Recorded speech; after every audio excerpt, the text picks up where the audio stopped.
Okay, so we are live on second online e-commerce meetup. Thanks for joining us and thanks for watching this event live or either afterwards offline. So as you remember, we actually had this meetup 1 month ago as the first online e-commerce meetup, and we honestly explained that we didn't know whether it will be actually on a monthly basis. So we didn't even know whether there will be the second online e-commerce meetup, but here we are. So luckily we managed to have, quite engaged audience for our first online e-commerce meetup. So let me introduce myself.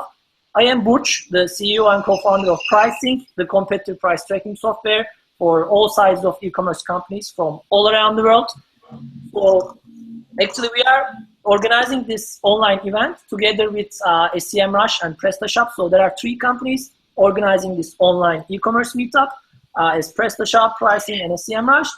And on today's meetup, we will have 2, kind of friends from e-commerce environment from respectively South Africa and Turkey. And we will also have Kunle just in few minutes moderating the event.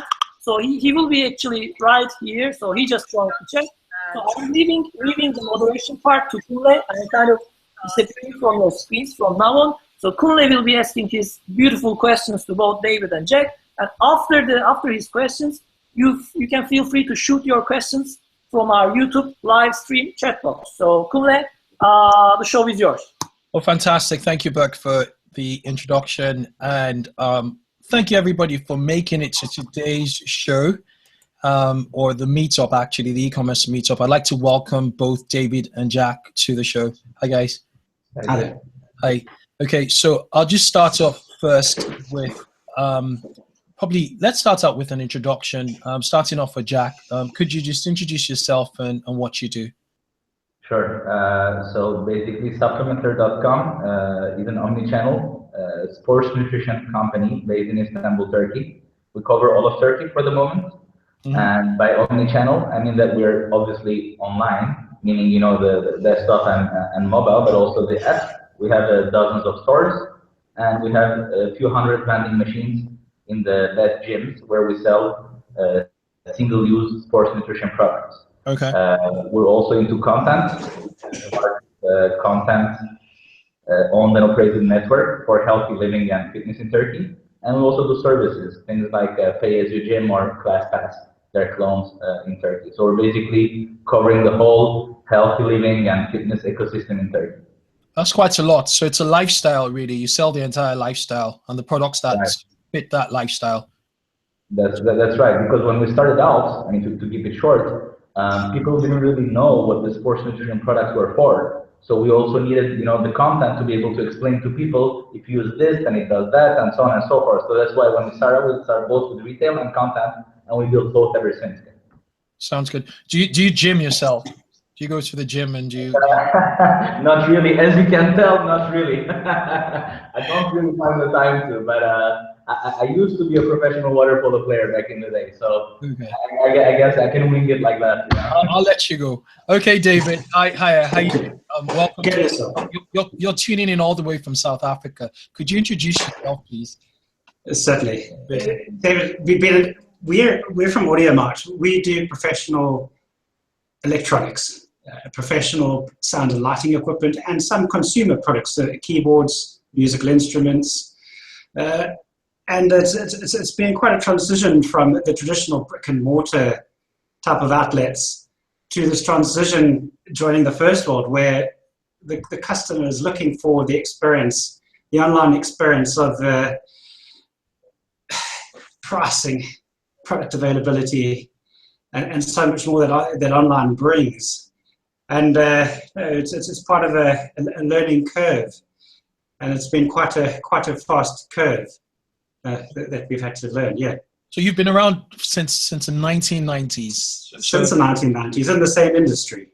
Wow. Okay. So that you must have seen, an evolution really of the industry. It's been phenomenal. So I think the best thing to do would be to kind of let's talk about the unique peculiarities of each of your markets. I think I'll throw it back to you, David.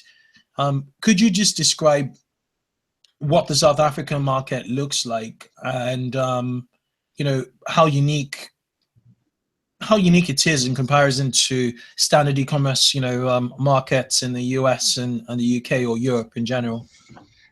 The strange thing is, obviously, we're in Africa and we have our own unique challenges, but talking and communicating with people like yourselves from first world countries, we all have the same challenges on a daily basis. We all have the same logistical troubles. In Africa, we have different, unique troubles in that we have very erratic exchange rates. So pricing stability is awfully difficult. Whereas you'll find that your pricing you could keep stable for months or perhaps a year at a time. In Africa, that could be a daily or weekly exercise. The other thing is a political situation, again, because of that, leads to unstable exchange rates and unstable pricing. Also, the size of Southern Africa and the logistics of transporting equipment from one region to the other. And in Europe, to say that the closest town is perhaps hundreds of kilometers away, as we do in South Africa, people don't fully appreciate in Europe how far the distances are in Africa and the logistics of getting product there. Yeah. Let's just describe to some of our listeners or some of the guests in the show. Yes. They think of South Africa as just a country, which it is. However, from our discussions prior to this call, you cover other countries in the Southern Africa. We do. So it would be Zimbabwe, Zambia, Mozambique, Namibia, all of the Southern African countries. We would then cover. Which is a vast landscape, really, when you think about it. It's phenomenally massive. It's a massive area. Okay. Let's move over to Jack. Jack, with regards to Turkey, what makes Turkey unique? Have you had experience outside of Turkey? Have you worked outside of Turkey? And how does you did mention the fact that no one knew about the health supplement, product or niche in general. So how did you go about educating the market, and what's the unique peculiarities in retail and online retail in Turkey? Yeah, so I'll start from the beginning. Actually, most of my life I worked outside of Turkey. I went to college in Chicago. I went to Northwestern. Then I did my graduate school at Stanford. Then I started working in finance and worked in New York in M&A investment banking. And then I worked in Paris covering the whole of the emerging markets for M&A again. Built the Turkish franchise of Rothschild, which is one of the largest investment banks, as you all know. And then jumped into that. So yeah, I had a pretty significant experience. Most of my work experience is actually based outside of Turkey. So it's easier to compare since I had to live most of my life in other countries. It's easier to compare now that I'm in Turkey with what's happening. Perfect. Yeah. Regarding what David said, I concur with all the points, and I'll double it down. Meaning political situation, I don't think anyone can beat Turkey. I mean, it's a huge mess. Regarding economical stability, the currency fluctuation over the last 6 months has been over 30 to 40%, right? Depending on the currency, obviously, but so we have those same problems, and I believe all the emerging markets and all the emerging countries have similar problems. Even China, maybe not with the currency, but they have other regulatory problems. So all the emerging markets have an added risk compared to like very developed or first world markets. But the risk always comes with the return. Meaning, the riskier the stuff you do, the more return you get. That's at least that's what you hope for. Now, regarding the peculiarities of the Turkish market, it is an extremely competitive market in terms of pricing, especially. It's extremely competitive. Meaning, think about the largest European players. There is Otto Group from Germany, Rocket Internet, Naspers, which is, by the way, from South Africa. I mean, they all got in and they all got out. They couldn't deal with the competitive pressure because they didn't really, Turkey was not as a significant market as the US maybe or as another country, so that they didn't really take the time to adjust to the local differences or to really build a strategy in an environment that's extremely fast-paced, because as you know, a strategy is more of a long-term thing, and here you are with an economy that keeps on shifting, with dynamics that keeps on shifting and everything, and these guys are like, well, we're not able to structure a coherent strategy, and they keep on, you know, dealing with like little tactics here and there, and they were just not able to compete. So all the big players, they get out. And in that sense, it's actually a little similar to other emerging markets, for example, like China as well, right? I mean, those guys, you know, you have some of the big groups going into China, and then they're like, you know, let's go out, the local guy is doing it better. So obviously we've had a lot of that. More recently though, Amazon is starting little by little covering the Turkish market. They're currently covering it from outside of Turkey, but I just think it's going to be a question of time until they come here. I don't see Amazon really as a direct competitor. We're, as you said, focused on a vertical. We're on a niche market, so that's not really they're not really a competitor for us. But I think it's going to add more excitement to the market. Absolutely. What about AliExpress? I know AliExpress is making huge strides in Eastern Europe. Yeah. And it's also had some inroads into the US market. What's the landscape like in Turkey and South Africa with regards to AliExpress? I'll start off with you, Jack. Yeah, so AliExpress, I mean, obviously, like we say, you know, they're trying to get in every market, and the way they're getting in is mostly with having, you know, those smaller items that you cannot find maybe everywhere, that don't get imported in bulk into the country. Because when you import something, you cannot import just 1 or 2 or 10 items. You have to import maybe a container. So they know that not all the items are going to make their way through, you know, Eastern Europe or other countries that are not, you know, like they don't have the general demand for all those products. And what they do is that they're just basically playing on the pricing, and they're getting all those products through basically AliExpress within the country. That's that for Turkey. I don't think that AliExpress is where they want to be right now. They're definitely one of the major players, but I wouldn't say they're in the top 3 or top 5. You know, they still have a lot of way to go. Okay, what about you, David, in South Africa? What does AliExpress, do they have a presence? Do people shop on AliExpress? We certainly live in a global village, and no, we have pressure from all over, but in our Pacific industry, not. Okay. Yeah. Okay. Okay. Now you both touched on something which I find really important, and I don't think would want to sort of come to this meetup and not talk about, which is really fluctuations in Forex. How do you guys hedge, yourselves, the risk? Do you negotiate lower prices, as in significantly lower prices than, say, if someone from the UK was to buy stock? That's if you buy stock from manufacturers. So how do you sort of how do you manage foreign exchange fluctuations? What do you do, or is that just set into your margins? And if it's to your favor, would you reduce prices, or do prices just stay sustained at a certain level with sufficient margin that just caters for the fluctuations? Shall I start out with you, David? Yeah, look, it's a daily challenge, and as we all know, with e-commerce, it's 24/7. None of us sleep much.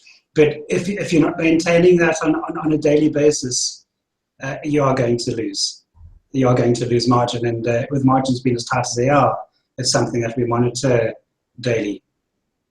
Okay. And yeah, so basically, to answer your question, it's monitored consistently.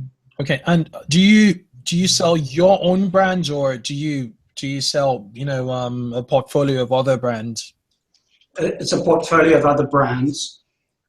Obviously, we do have product that we have sister companies that we do represent, and we're able to maintain pricing stability more on those brands. But on the other brands, we rely on stock holding. Okay. And yeah. Okay. How about you, David? Sorry, Jack. Yeah. Well, first, I think that David's life is harder than mine in that respect. Not just due to the currency fluctuation, but also due to the margins in the electronic sector. The margins are not as high as, some other sectors. Maybe you have 10% gross margin, maybe 15, sometimes 20, but the margin is actually pretty small. So whenever you have a currency fluctuation, it impacts people that have less margin much more, and electronics is quite famous for that. And the main way that you have to think about this is, the first thing is, what is your functional currency, right? So is your functional currency the dollar, the euro, or maybe the local currency? I don't know, right? So that's the first way you have to think about that. Once you figure out what your local currency is and what your sources and uses are, then you have to, like you say, find a way to hedge it. So you only have a few different ways, by the way. One of them is to take stock, do a stock building, but especially for electronics, that's even harder because products have a decay. Exactly. I mean, the more time passes by, the more your inventory becomes worthless. Well, thanks God. So that's why I'm saying our life is not as hard as David's on that subject. But what do we do specifically? So there are a few ways to do it. The first one is you have to increase volume, because when you increase, if you cannot, but if you can increase volume, you're able to get better pricing. So maybe you get back the margin that you lost with the currency exchange. If you're able to do that and give it as a plan to the manufacturer or to the brand that you're going to be importing, they are in turn able to lock their prices for a certain period of time, which you should definitely do. Okay. The other thing, you have to know how to pass through the fluctuation, because if it's just a fluctuation plus or minus 5%, it's not important, right? Yeah. But generally, it's more than a fluctuation. It's actually your currency is losing versus the dollar. The currency is losing versus the euro, and it's actually a straight line. So what do you do there? That's actually very different than having something built in where you just fiddle with your basically currency rate. What you basically need to do there is actually become even a little more different. So have you experienced recoveries, where the currency actually recovers or gains some ground? Sometimes right now, like the British pound is weak just off the back of the Brexit. Exactly. But if the government do the right things, it could strengthen again, over time. So do your currencies actually strengthen? Because in some, developing countries, it's always a downward spiral. They never seem to recover. What's the situation in Turkey, Jack? Well, you're right. Generally, it's more of a trend rather than a fluctuation. But that said, within a trend, it's not always just a pure straight line. I mean, you have like little ups and downs at each point. So you never really know if it's going to go up or down the following day. But you know that it's a general trend. I mean, if you take a 5-year outlook, then it's probably going to be higher than what it is right now. So the other way, and this is what I was going to say, is that you may want to use other financial instruments, such as futures or maybe just the bank, to tell them, look, I have these uses of cash in euros, and let's just fix it right now. I'll give you your 1% or 2% margin or whatever, and you build those 2% back in your prices, right? Because at least now you know that for the next year, you're going to be, somehow covered. But eventually, and this is probably one of the most important things, is that eventually you always need to find a way to pass through the costs. Meaning you cannot always subsidize. I mean, think that the dollar ever gained 2 times the value in 6 months. What are you going to do? Your margin cannot be infinite, right? I mean, at some point, you're going to have to pass it through to your consumer. So when you're passing it through, you cannot do it like instantaneously. You have to do it probably, stepwise, but you also have to find ways in order to do it stepwise. Maybe you bundle it with another product or with another service that costs you less, or that's main constitution is from local currency. So there are different ways, or little tactics to play around with that. But like I said, eventually you cannot avoid your fate. I mean, eventually you will have to pass it through the end consumer. Lots of moving parts. Lots of moving parts. Yeah. Okay. What about David? Really quickly, what's the situation there currency-wise with I believe it's a South African rand? Correct. Look, we have had a recovery, and as you say, on the back of the recovery, there is the margin that we are able to recoup. But yeah, we're on a recovery, but you know about the instability in South Africa, and tomorrow, let's see what that holds for us. Okay. Yeah. Okay. let's really move very swiftly from the business model more or less to marketing. You guys come from two different, shall I say, perspectives. David, you've been around since the 90s. The business is a split between e-commerce and distributorship. And Jack, you're more or less, from the looks of your website, it seems like you're bringing US brands, US supplement brands, and you're split out, you're an omni-channel sort of business. So there are many sorts of offline and online touch points to the business. So what's been the one thing that has propelled the business marketing-wise over the past 3 years? I'll throw it over to start it off with you, Jack. So the question is in terms of marketing, right? What is the marketing? Marketing. Yeah. I'd like a bit of clarity on your business, because it looks, from my perspective, I'm on supplementer.com. Yeah. A lot of the products are from the US. Yeah. So you have lots of US suppliers. Right. But connecting that to the Turkish market, what's been the one biggest impact and driver of marketing over the last 3 years that's impacted the growth of your business, which is an omni-channel business in Turkey? Yeah.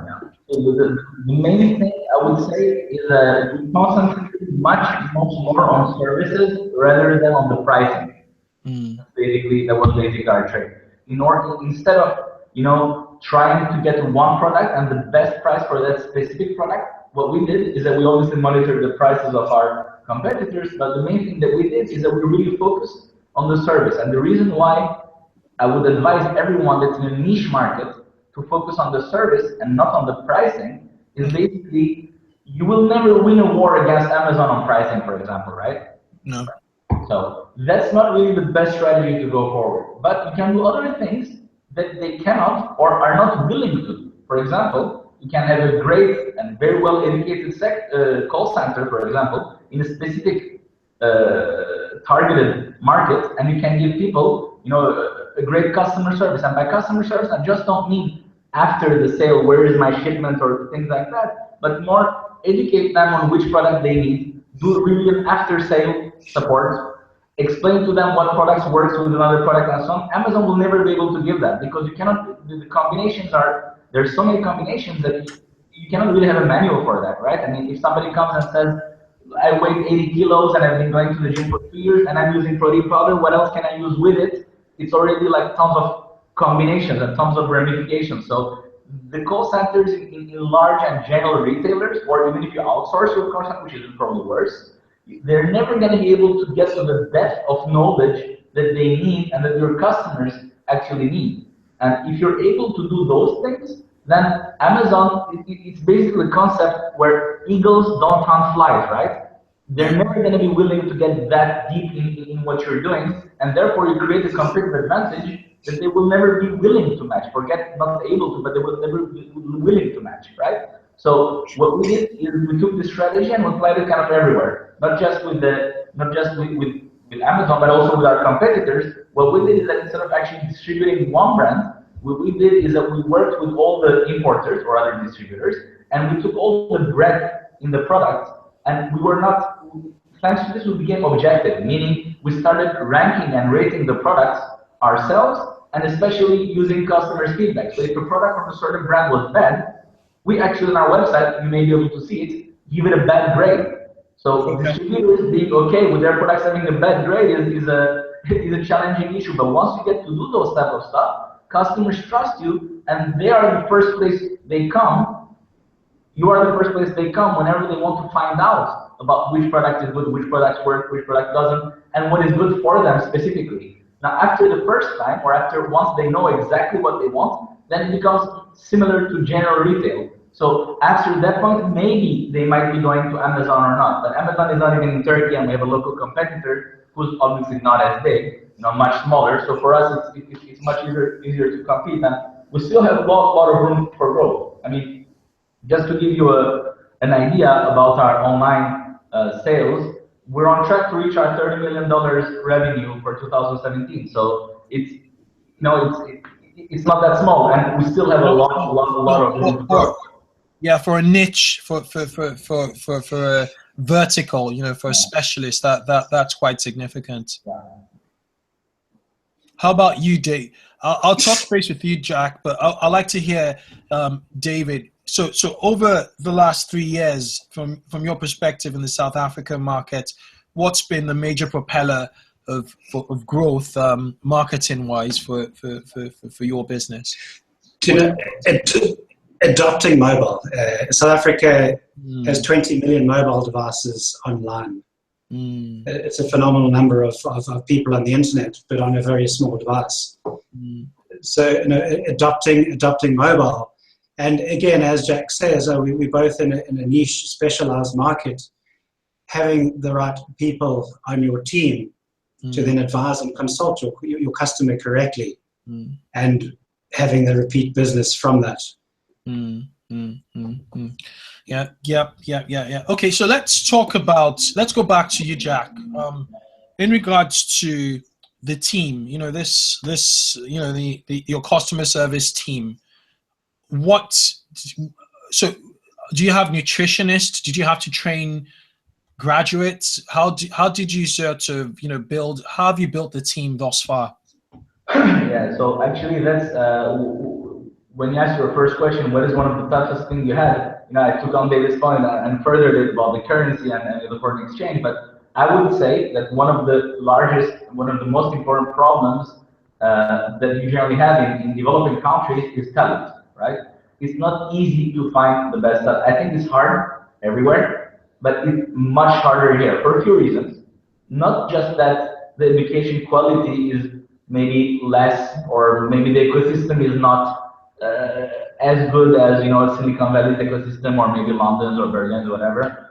But also the good guys, they always find good opportunities also abroad. And what happens is that not only do you start with a lower talent pool, but also you lose your best guys to the best companies abroad. So at the end of the day, you're here with a talent pool that's suboptimal, or if you want a good guy, you really have to fight for it, and the economics don't always hold there. But what we do specifically with our customer service teams or our marketing, every single employee that enters the company, and we're now 100 plus, we make sure that they know the product is good as a salesman that's in the store, right?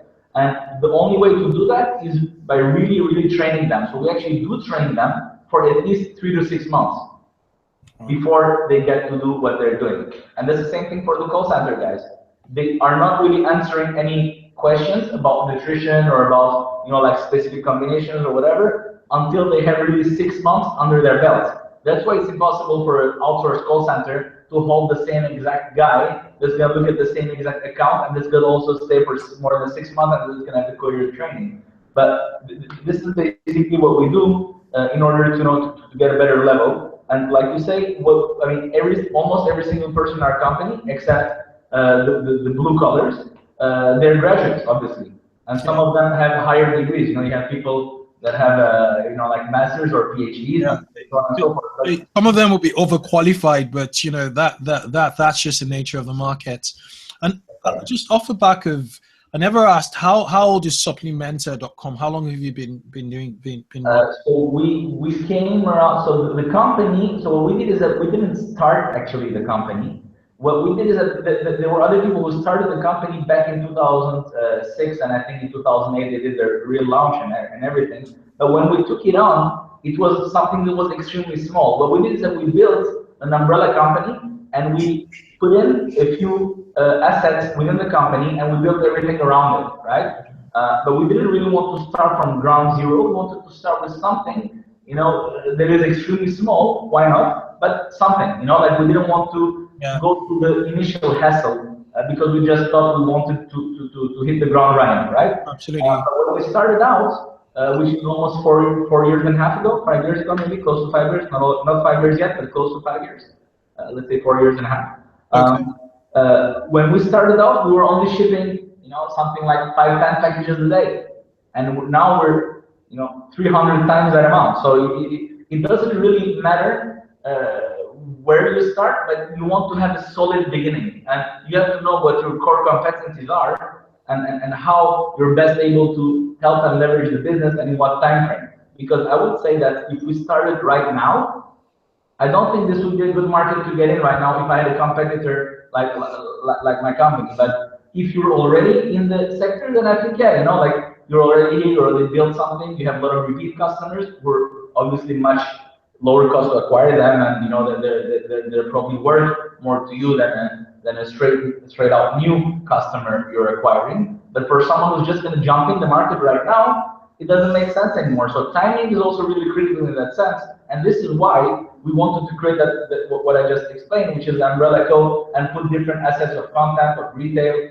talent acquisition, and things like that to form what we really wanted. Gotcha. When you say we, do you have a co-founder, or do you have I do have a partner. Actually, we were working together with him at Rothschild in Paris when we're covering the emerging markets, and he was one of the three guys that built the Turkish franchise. So when I decided to leave the company and start, you know, like do a startup, I'm like, look, I'm leaving and so on. And he's like, well, can I join you? And I'm like, sure. So, you know, we looked really into it, into all the details, into the whole space and everything. And we decided to jump ships together, basically. Gotcha. David, what about hiring talent? Is it a challenge down in South Africa? It's a phenomenally large challenge. As Jack has said, we lose a lot of good people to overseas markets, people immigrating for various reasons. But there again, having said that, because of the brick and mortar outlets closing down, obviously we have access to that talent who then joins the online trend. So again, because we are niche and specialized, we want to employ people who understand the equipment, can then specify equipment correctly, which would be anybody from a musician to somebody involved within the entertainment industry. So yes, we are losing talent to immigration. However, there's always fresh talent coming through. And it's also what you make of your employees. Obviously, you've got to coach them and make them better people and better at their job, and look after them well enough to ensure that they remain with you. So yes, it's a challenge, but those challenges are overcome. They are. Okay. Yeah. And what about training? How long? Jack was talking about the fact that it takes 3 to 6 months to onboard staff. In your case, what is the scenario there?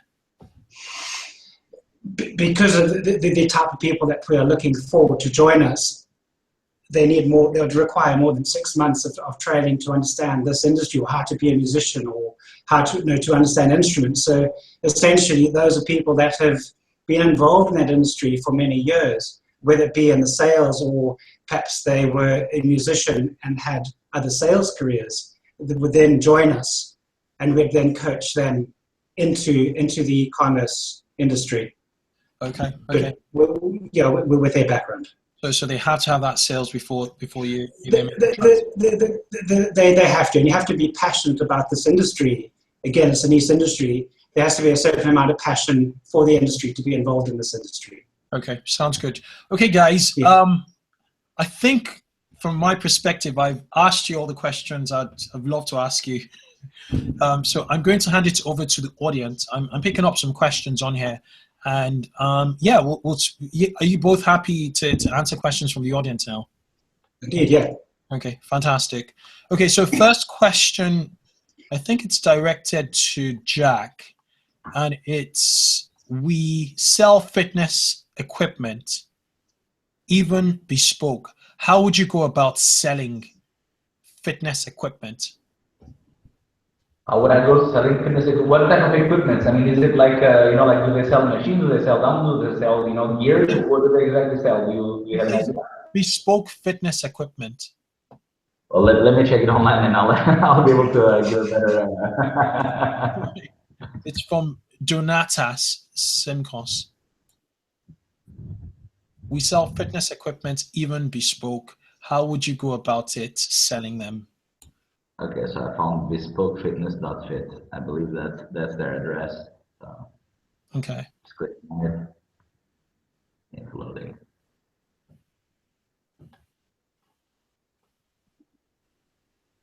All right, so I'm not sure I have the right website. It says all fitness equipment. It says everything.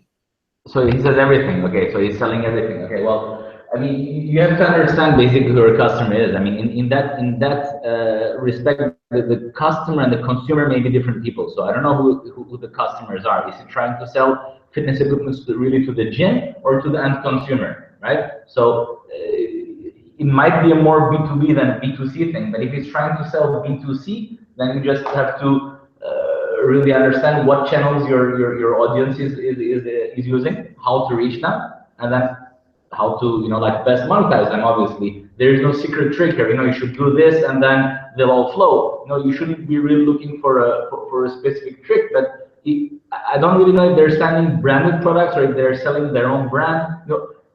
I just need obviously much more detail to be able to give a good answer to that question. But if they're not selling B2B, if they're selling B2B, they 70% gyms.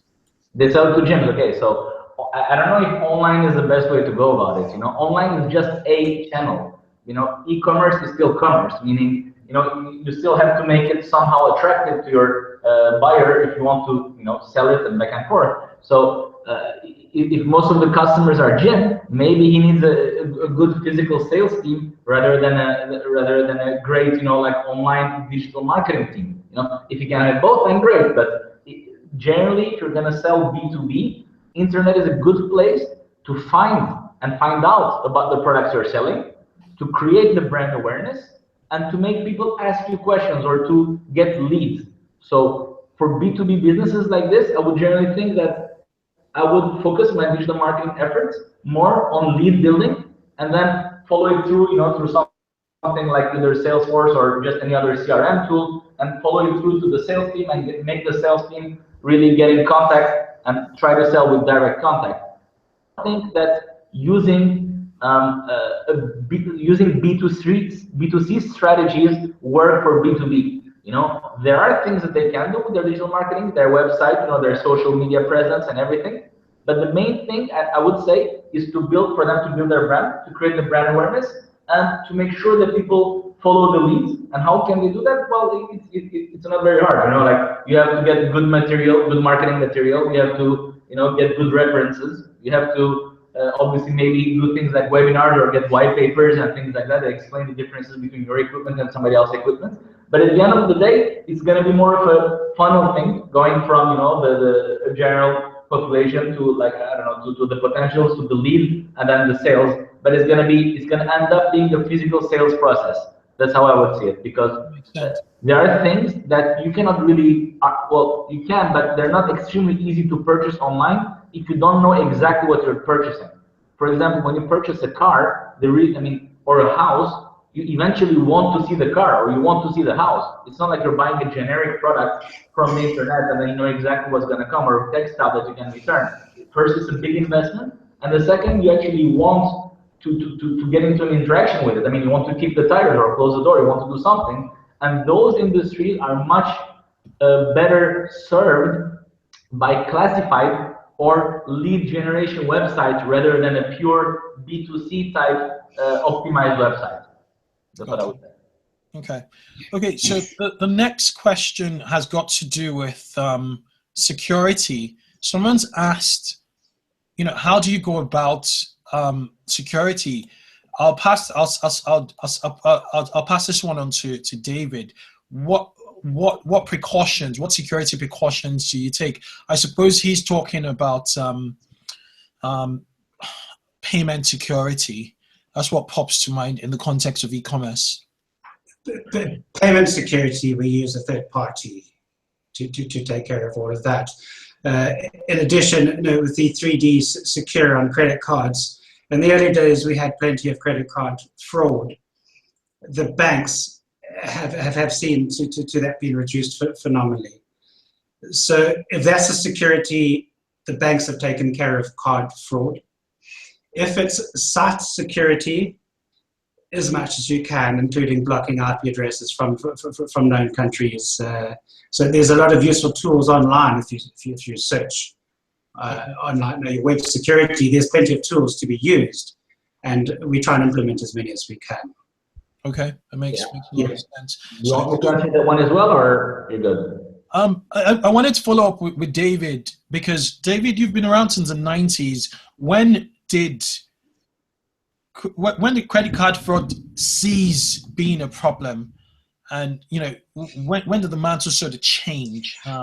It escalated almost to the point of out of control, where you're receiving credit card transactions, and as a matter of course, you would then investigate whether it was fraudulent or not.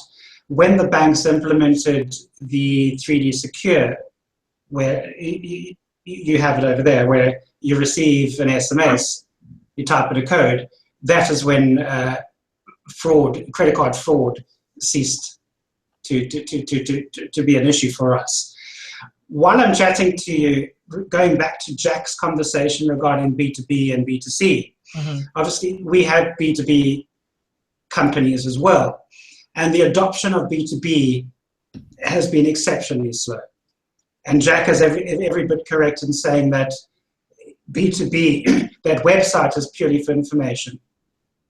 If you intend to do sales, the B2B website, the adoption, particularly here in South Africa, is exceptionally slow.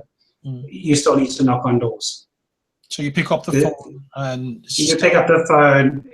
All the traditional sales methods work on B2B, but e-commerce, the adoption has been awfully slow here for us. Interesting. Yeah. Okay, and just one more question. But Kunle, if you want, let me answer real quickly. Yes, go for it. The payment thing, because I'm actually going to give a different answer for the first time as about what David says. So I think it might interest the audience. Actually, I hate 3D Secure. The reason why I hate, I like it because you don't have fraud anymore, right? And if there is a fraud, then it's the user's problem, because he supplied more than 2 different types of identifications and so on and so forth. The issue that I have with 3D Secure is that it drops conversion rate very, very significantly. And it can't, unless fraud goes through the roof, which I understand it was the situation in South Africa, and I hope it's not going to become like that over here, but unless fraudulent activities go through the roof, you're better off losing money on fraudulent activities rather than switching to 3D Secure, because your conversion rate just halves. Like it goes to half straight up, right? So this is the reason why I hate 3D Secure. What you can do if you don't want to use, we give the option of 3D Secure to the users, obviously, so if they want to use that, perfect. But if they don't want to, I'm not really forcing them to use 3D Secure. What we do, now this part is similar to David's answer, is we also use a third party, like fraud monitoring tool that helps us decide which transaction is fraudulent and which one is not. We obviously have the backend and the information also flowing through the bank through that system and giving us answers and so forth. But the other thing that you can do, and I don't know if that makes a lot of sense for very small players, but for mid-sized players, or players that are getting some traction and volume, what you can do is you can buy an insurance, right?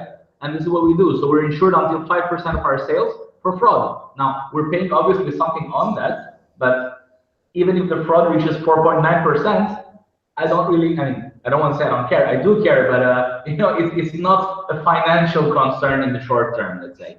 So what we do is that we do our best, obviously, to stop the fraudulent transactions, but at the same time, we don't want to switch to 3D Secure, because then it's going to kill our conversion, and the whole marketing funnel starts breaking out, basically. Yeah. I think it all depends on your exposure to risk. It's a balancing act, really, and it will vary from market to market. And fortunately for you in Turkey, fraud is not that much of an issue as compared to what David was experiencing in South Africa. So we have one final question. It's from Samantha, and she's asking you both, how's Black Friday and Cyber Monday? How did it go? Go, David. It is fairly new for us here in South Africa. It's the third year in, and the adoption is good.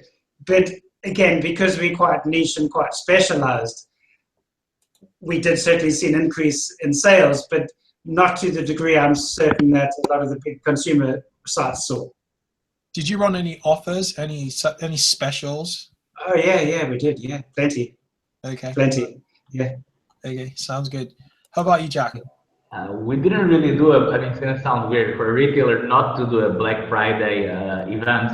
So we didn't really do a Black Friday event. We just did one of our regular one deal at a time strategy. The reason is, I mean, I don't know, like, well, our products are not products that you buy for Christmas as gifts or, you know, like right before Thanksgiving and things like that, and we don't have such a thing here. And the second thing, now that's going to sound a little odd, but when you say Black Friday, I found out that close to 50% of the Turkish population gets offended because they think that Friday is a holiday and call it Black Friday, and they start going crazy, you know? What do you mean Black Friday and things like that? So we did it a couple of years ago, I think last year or 2 years ago, and I think it kind of, I don't want to say backfired, but it was this really weird conversation, you know, that all the threads that you have online and so on, everybody's like, hey, this is the high holiday, how dare you, and things like that. And due to the fact that I'm not Muslim, I'm actually Jewish, due to that fact, that also puts me in a soft spot. So, you know, I don't want it to interfere at all with those type of things. So I'm like, you know what, Black Friday or not, you know, we're not doing it. We're doing our one deal at a time. And but the main reason, obviously, if I were an electronics store or Amazon or Alibaba or something like that, I would obviously love to take that opportunity to be able to sell, you know, because for Thanksgiving, everybody's going to give each other gifts, same thing for Christmas and so on. So if you have a new console or if you have a TV or something like that, that you know the people are going to buy as gifts, and obviously want to take advantage of it. But for us, you know, the end of the year doesn't mean anything really, especially in terms of sales. It's not the time where we actually make the most of our sales. For us, probably, you know, I don't know, Black Summer is probably more important than, you know, Black Friday, you know. Having something right before June is probably much more important because that's when people actually start thinking, hey, we're going to hit the gym, we're going to go to the beach or go on vacation, and, you know, I don't have my abs. So that's probably a more appropriate time for us. I do understand that it's important for retailers, but I think you kind of have to look at what your consumers want, and if your product is geared exactly to something similar to that. Makes sense. Makes sense. Okay, guys, I think we're gonna call this one a wrap. All right. Okay. Well, it's been fantastic speaking to you both. I've learned a lot in an hour, and audience also are happy from the comments I can see. Yeah, thank you so much. Thank you. It's a pleasure. Thank you. Thanks for having us. Okay. Bye. Bye. See ya. Yes, sir.